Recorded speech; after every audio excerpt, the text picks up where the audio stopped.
Hey everybody, Melissa Sorrentino here. I just poured myself some coffee and it is just way too hot. So, I'm so disappointed, but I want to start talking to you guys while my mind is fresh. I just finished watching, I was watching some clips of Dave Chappelle. I love Dave Chappelle. I've always had like a special place in my heart for him because, hey, talk about bringing life back around full circle. I saw him here in Las Vegas. It was it was a super late night. We got some free tickets for something. It was like, let's see this dude. Dave, I don't anybody like tell me I'm like lying. I could be wrong, but I'm pretty sure it was a comedian named Dave LaChapelle.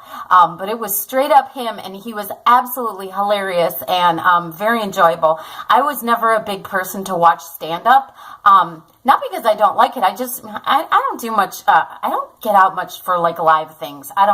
I actually do know why that is. I think my mom scared me. She told me some horror story about a concert, like when I was a tween, I think just to try to keep me to stay home, and it totally worked. And I'm still staying home to this day. So thanks, Mom. Anyway, super funny. But what was very interesting is, I remember when he had that whole thing where he apparently he went crazy and spent some time in Africa and turned down his great big opportunity for like $40 or $50 million or whatever it was. And everybody just thought he was just clearly a nut job. When that happened, I remember being like, oh yeah, I get that. I mean, like it didn't take me 2 seconds to be like, yeah, I get it.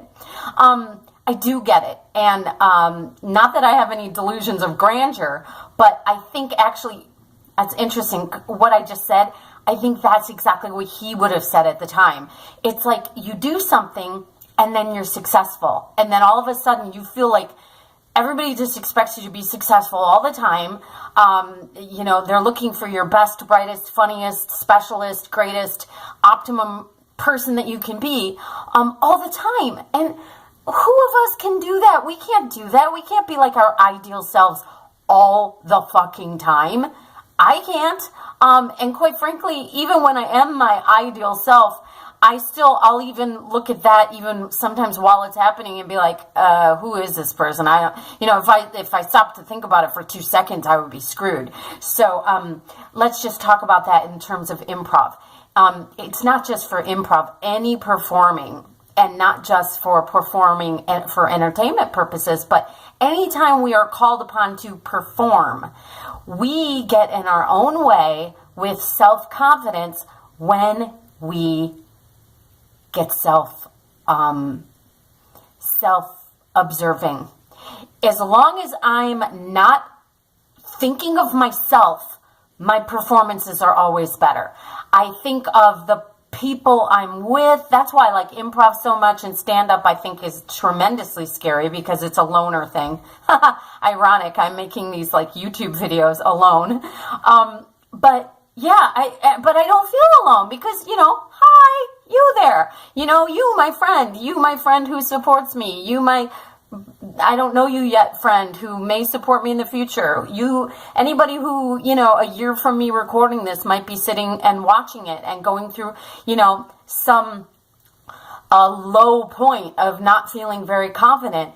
I recommend something that I've started doing, and it really helps me. Now, I lost a few hours today moping and isolating and being like, what's wrong with me? And I know what it is, and it's this whole big hoopla. I have like an idea of something I want to do. Of course, now that I'm faced with an opportunity and it's time to like pull the trigger, I'm not doing it, and I'm going back in circles about like, maybe I shouldn't do this. Maybe who the fuck am I to try to do anything? Blah, blah, blah, blah.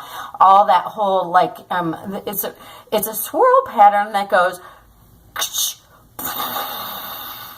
That was a toilet, everybody. It goes down in the toilet with the rest of the shit. That is what we do to ourselves when we start to think about what we're doing too much and get all self-aware and get all caught up in that. I can't afford it. I can't afford it, you guys. I can't afford to second guess myself. What's the alternative? This is all I got. I don't anything else. This is all I have. What's the alternative but to just put this shit on the line and see what happens? I guess not to play, to cave, to fold. But something's happened to me where doors that used to open for me to play it safe are not opening anymore. They're just straight up, it's like God's talking to me going, oh no, honey, you're not going there. Oh, that would be easy, wouldn't it? But no, you don't get to go there. Like, there's a guy I'm crazy about.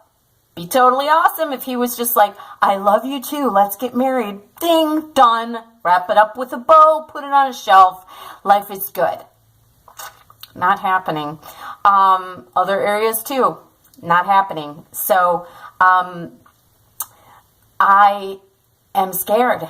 And I think that's what Dave LaChapelle was going through when he went to Africa. I think he just fucking got cold fucking feet. He was like, yeah, okay, somebody wants to pay me this much money. There is no way I can deliver millions of dollars worth of entertainment. That is just too tall of an order. I'm out of here. And I would imagine he had his own version of what I caught myself saying today. Y'all, I caught myself saying in my head, I caught it with the net, as Lisa A. Romano would say, who's got a rockin' YouTube thing about codependency. But I caught it in my butterfly net. This thought went through, and I almost just accepted it as reality. But I was like, wait a minute, thought, you get back here. I'm reading you. And I read that thought out loud, and this is what it said. I'm going to cry. It said, I'm just a girl. I'm just a girl. I'm just this girl from this small town. What? What is that shit? Yeah, I'm a girl. I'm from a small town. That's adorable. That's fucking fine.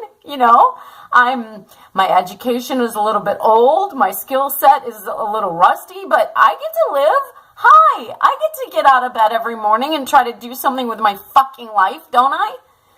And when you're on stage doing improv, give yourself that.